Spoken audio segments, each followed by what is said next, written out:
Today is Sunday, January 12th, 2025. You can see most of the snow is melting away here. It's been raining since about 11 o'clock last night. And so in January, we have a rainbow on the central Kenai Peninsula in Alaska. Go figure.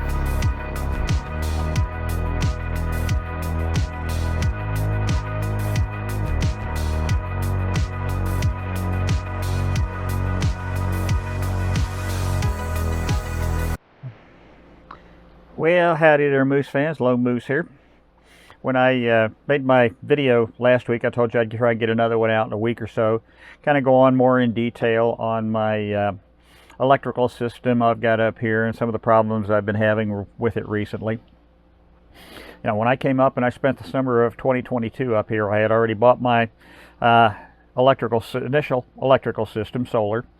It consists of a rich solar charge controller inverter, 3 kilowatts.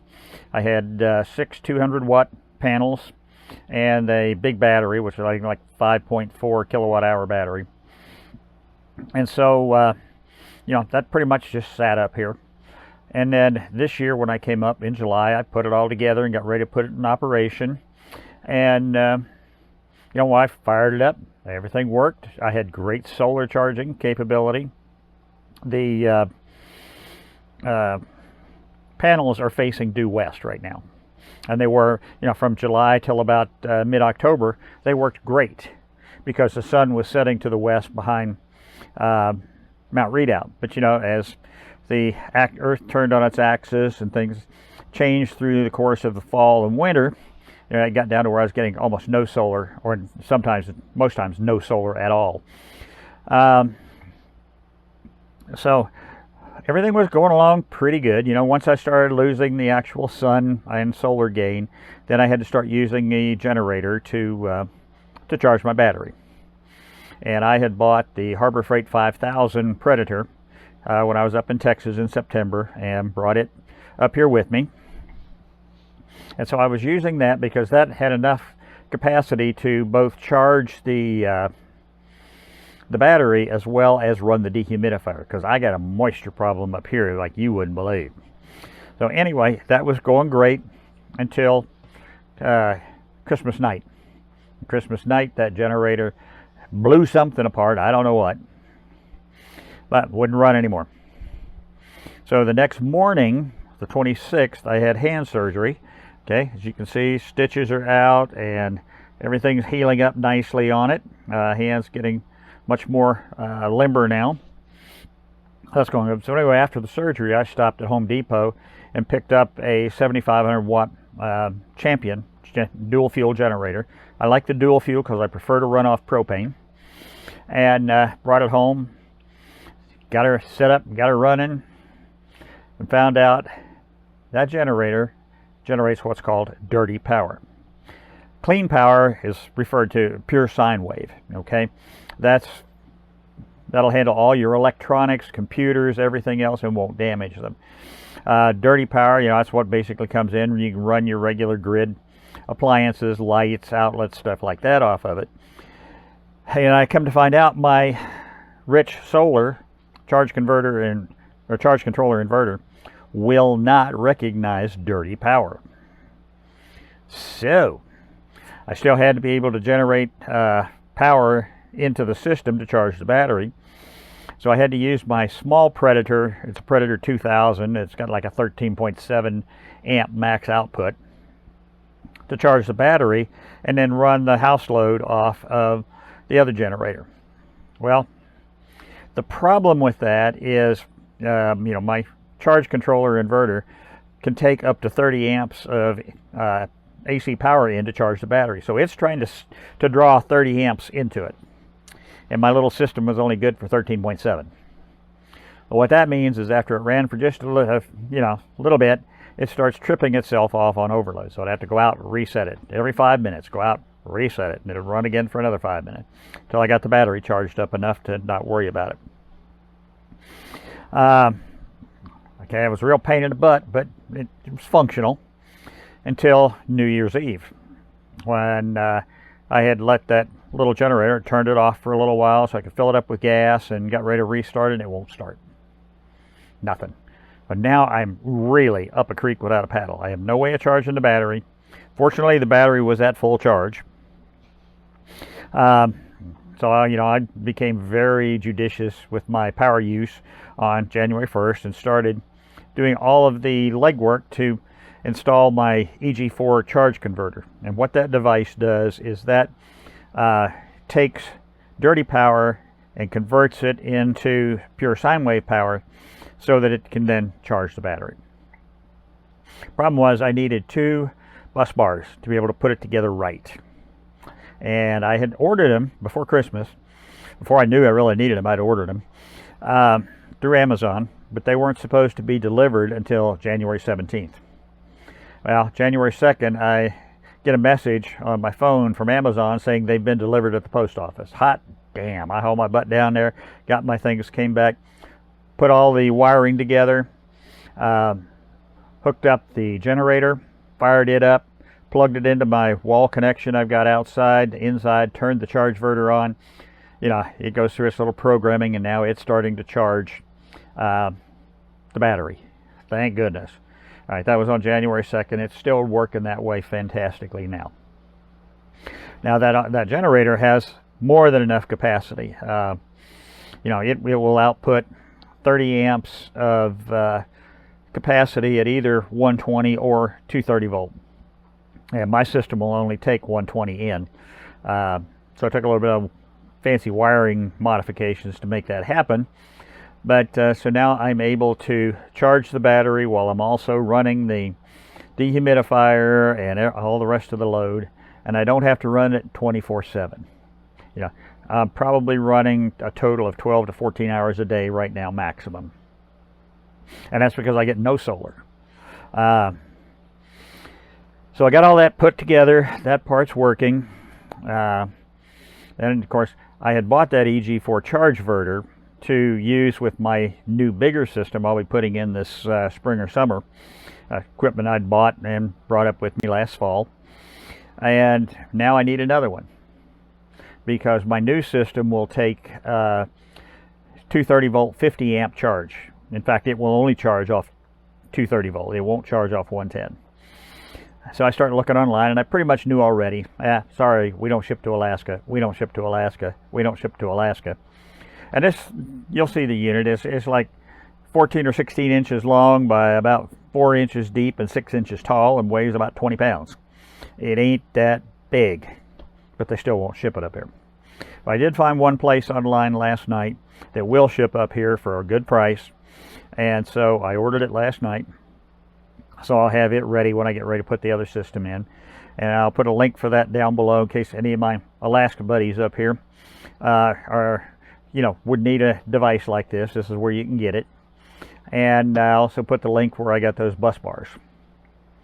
Now, I'm also going to put in, well, actually I did put in at the first of this, a picture of my sweater. I got a lot of comments about that last week, about how much you guys loved that sweater. Because you couldn't really see all the writing or everything on it. So just so everybody could see it. And I appreciate the comments from people about, hey, they're glad I'm back, and they were happy that, nothing serious had happened. And no, it was just, I just wasn't into it for a while, but now I'm back. So that's going along pretty good. So anyway, I'm going to be shooting some video outside to show you the generator, let you listen to that big beast, how I ran the wiring out there, and then a segment inside back down here in my electric portion of how I've got it all mounted and wired together and everything. So I hope you all enjoy that, and I'll see you on the back end after the next couple segments. Last fall, and now I need another one, because my new system will take 230 volt 50 amp charge. In fact, it will only charge off 230 volt. It won't charge off 110. So I started looking online, and I pretty much knew already. Sorry, we don't ship to Alaska. We don't ship to Alaska. We don't ship to Alaska. And this, you'll see the unit, it's like 14 or 16 inches long by about 4 inches deep and 6 inches tall, and weighs about 20 pounds. It ain't that big, but they still won't ship it up here. I did find one place online last night that will ship up here for a good price, and so I ordered it last night. So I'll have it ready when I get ready to put the other system in, and I'll put a link for that down below in case any of my Alaska buddies up here would need a device like this. This is where you can get it. And I also put the link where I got those bus bars. Now, I'm also going to put in, well, actually I did put in at the first of this, a picture of my sweater. I got a lot of comments about that last week, about how much you guys loved that sweater. Because you couldn't really see all the writing or everything on it. So just so everybody could see it. And I appreciate the comments from people about, hey, they're glad I'm back, and they were happy that, nothing serious had happened. And no, it was just, I just wasn't into it for a while, but now I'm back. So that's going along pretty good. So anyway, I'm going to be shooting some video outside, show you the generator, and let you listen to that big beast. How I ran the wiring out there, and then a segment inside back down here in my electric portion of how I've got it all mounted and wired together and everything. So I hope you all enjoy that, and I'll see you on the back end after the next couple segments.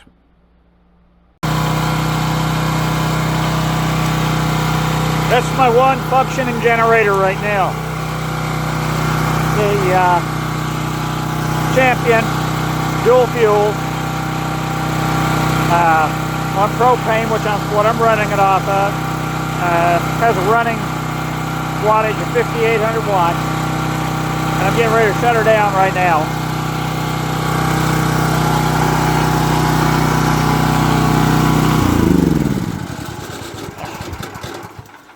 Both so I can hear and you can hear. But anyway, the way that this beast is set up right now is, runs off propane. I don't run it off gasoline.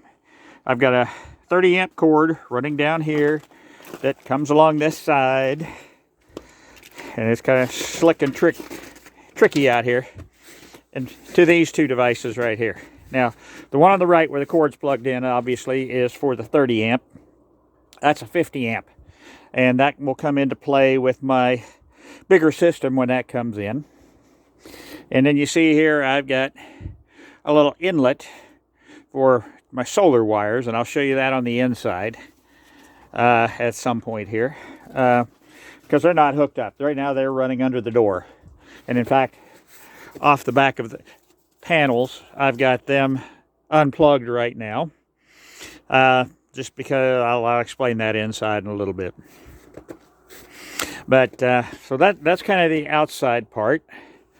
The dogs are out here right now, and a little break in the rain. It's been crazy. The weather here is just bizarre, to say the least. It's 40 degrees today, raining most of the day. A little bit of blue sky up there right now. I got a picture of a rainbow here that I'll put in from when we were coming back from the store. And it's just slick as snot out here. And I got to yell at the dog, so I better stop this right now. Come on! I don't know if you can see the little rats popping out there. They love to go exploring and hunting out here. Yeah, and you see how God's just slipping on the ice there. Little rat dogs. You rat dogs, and running through the puddle. Obviously, anything to get wet and dirty and nasty. That seems to be their forte. Anyway, let me go back inside and shoot a little bit more video in there. But yeah, this is my one functioning generator right now. The two Harbor Freight generators I took to the repair shop in Soldotna and dropped them off yesterday, and he's going to see if he can fix them or not. So I'll see you back inside in a minute. Actually, before I go back in, you saw where I had the temporary connections, and I think you can see the blue, the black, and the red wires from the solar running under the door right there. But what I'm going to do in the spring off this side, and this is the east side of the container, is I'm going to build me a power shed, if you will, and connect it to the container here so that I'll have both of my big batteries out here. That one that you saw, you actually haven't seen it yet, but inside is You know, it's a supposedly a 5 kW system, a 5,000 amp hour. But anyway, my new one's 15 kW, and it weighs 400 pounds. And I've been really stressing out about how the hell we're going to get that battery up these stairs. Well, we're not, because I'm going to build me a little level offshoot off of this, where I can put both my solar charge converters and batteries and electrical connections, all that good stuff. Put the generator in here as well. And the guy at the shop gave me a really good idea on how to vent the generator to the outside, so everything's out of the weather, protected. We're going to put an automatic transfer switch on so that EG4 Chargeverter that I'm going to show you will be able to turn the generator on and off when it senses the batteries are low. That's going to come here, and one of the reasons I'm doing that is, you know, those 100-pound propane tanks are not light, and I can basically back up to them right here to unload them, so it's not a long haul to get them inside. I normally do it on the other side right now, but those things are a beast. And maybe next year or the year, well, next summer or the summer after, I'm going to get a 500-gallon or 1,000-gallon propane tank as I get more of the expansions done here and have more propane demand. So anyway, that's it. Now I'll see you back inside in a few minutes.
All right, I promised you kind of a tour of my power wall here.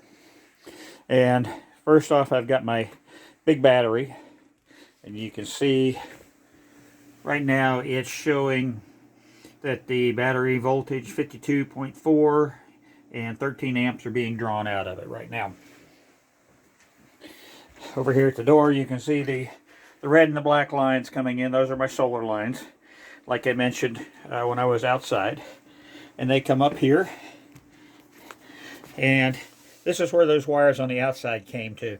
At one point, I had a disconnect breaker right here for my solar.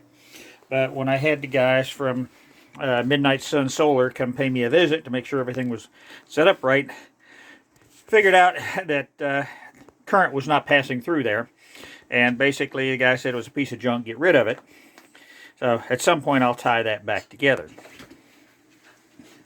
This is my Rich Solar.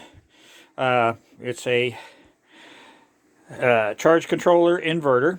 It takes power from the battery. Right now, I do not have it charging the battery. I'll talk about that in a minute. And if you kind of see here, it again is showing 52.2 volt status of battery. The output voltage is 120 volt. And it's just the battery to the controller. And 120 out goes here to my breaker panel, and then out through the wiring and the outlets to the switches for the lights and everything. The real problem I had, and I kind of alluded to this at the introduction, when I was putting all this together after generator fails, was these two little pieces right here. Okay, these bus bars. There was none to be found on the Kenai Peninsula. Dogs, go away. Being little brats. Anyway, I had ordered these off Amazon before Christmas, and they were supposed to be delivered January 17th, which is not even here yet. Fortunately for me, they showed up January 2nd, and I was able to put all this together. So, this right here was the real key to everything. The EG4 Chargeverter. And this is not a product review or anything else. I'm just showing you what it is and how I've got it set up. If you remember from the outside portion, I've got the 30 amp 10 gauge cable running to the connector box on the outside. Well, it comes in here. And I've got a 30 amp twist lock plug. What the heck? Alright, something weird popped up on the screen. I'm recording on my phone. And then the power comes up from the generator over here to the EG4. And essentially what this is showing me is 52.8 volts at the battery by its charge. There's no current being drawn, or no current coming through the chargeverter.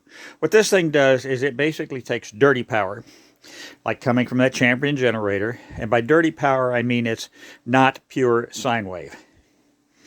Okay, this takes and cleans it up, converts it to pure sine wave. And then over here, you've got a red for hot, black for neutral or ground wires up and over and down and around to the bus bars. And then from the bus bar, I've got the top red line right here. Okay, that's the connection to the battery. The one on the bottom runs to the rich solar unit. So the charging of the battery right now actually comes from that generator outside. And of course it's off, so you can hear me talk. But it basically generates the dirty power, comes through to the chargeverter. That cleans it up and pumps good power, clean power into the battery. This thing was actually purchased for my addition to the solar system, and I'll put in this summer. But I had it here already, thank goodness. So I got it put together, put in, and fully operational on January 2nd. And prior to that, essentially what was happening when my little tiny Harbor Freight generator was running, it would at least charge up the battery down here, but it would not be able to power the dehumidifier. So I would have to do one or the other. And essentially I was running that little generator 24/7. And when the 5,000 watt went out on me, it would charge the battery and it would be able to run this dehumidifier at the same time. But when it crapped out, caused problems. Then when the little one died on New Year's Eve, I was really in a world of hurt, because that Champion generator that's sitting outside there is dirty power, like I said. Well, the rich solar unit won't recognize it. It will not accept anything but pure sine wave power coming in either from, public power systems, which I'm not connected to, the grid, or from a generator or the solar systems. So I was dead in the water. So when this thing showed up, my God, it was a lifesaver. And the other aspect to it is that big generator sitting out here. Come on, dogs, you want to go outside? Get out there. Okay. The generator out here, see, it's not running. Before, where I was having to run the generator 24/7. Now it's probably running in the range of 12 to 14 hours a day, and I run it kind of in 2 shifts. And it works really well this way. I don't know what the lifespan of that generator is, but it's still not going to be forever and a day. What are you doing over there? Hey, get back here. Yeah, you. Dang dogs. They get snowballs in their fur. It's unbelievable. Get over here.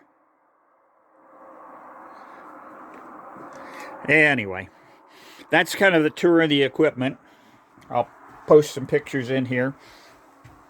The EG4, like I said, I bought that and had it shipped to Texas, so I carried it up with me when I made my second trip up here in September. Trying to find them online. The companies that I usually buy stuff from won't ship to Alaska. I did find one place online last night that will ship here, so I've got a second one ordered that'll go with my other new unit when it comes in. And I'll leave a link to that below so that you can, yeah, if you happen to be part of my Alaska crew up here and you think something like this might be of benefit to you, it's the only place I found so far that'll ship it up here. The other thing, I'll leave a link for Amazon for these bus bars that I bought. Those things are phenomenal. So, all right, let me wrap this up here right now and then start working on putting this video together for y'all. Well, did you find that interesting or useful? I hope so. I do have to qualify this. I am not an electrical engineer, no degree in engineering. I've had no formal technical training in solar systems or anything else. I've done a lot of AC electrical work in my lifetime in different jobs I've had, but I'm not a licensed electrician, so do not take anything I have said or shown you here as the gospel, the only way to do this. When I got ready to put that EG4 into service, before I ever plugged anything in, I got on the phone to the EG4 people, and I went through how I wanted to wire this up and using those bus bars and stuff, because their videos online, every one of them, it just says connect its output to your battery. How? There was nobody who showed anything about how it was hooked up. So I did here a little bit. I hope that helps somebody. But I wanted their blessing that the way I was doing it would not blow anything up, because if I blew something up, man, I was really dead in the water. And they said, no, that's exactly how it needs to be put together. So, that part I would stand behind. That came straight from their technical support people. But, hey, we're living and having a good time up here. The dogs are living their absolute best life. It's been the craziest winter in Alaskan history, or at least on the Kenai Peninsula. We've had a lot of days in December and I think three already in January where it's been 40 degrees or more. It started raining at about 11 o'clock last night and been pretty much raining around the clock, a little break here and there. That's what that rainbow clip was. That was coming back from the store this morning to get my ration of Coca-Cola. And then, so we're going to be getting down in the teens here in the next week or so again. It's up and down and all around, but it's been good for me that it hasn't been a catastrophically bad winter, because the container's not fully insulated yet and all that good stuff, so we're getting by. Hope everyone else is doing well. Enjoy your week. Stay safe. All those in the lower 48 where you've been having these ridiculously cold temperatures for y'all, like down in my house in Texas. It's been colder down there several days since Christmas than it has been up here, and that happens every year. And people, they laugh at me. They said, "No, that can't be." It is. It's just the way it is. You get those polar vortexes, plunges that come down and stuff, and you guys have to put up with a few days of it. We get it, long term up here, and that's okay. I love the cold.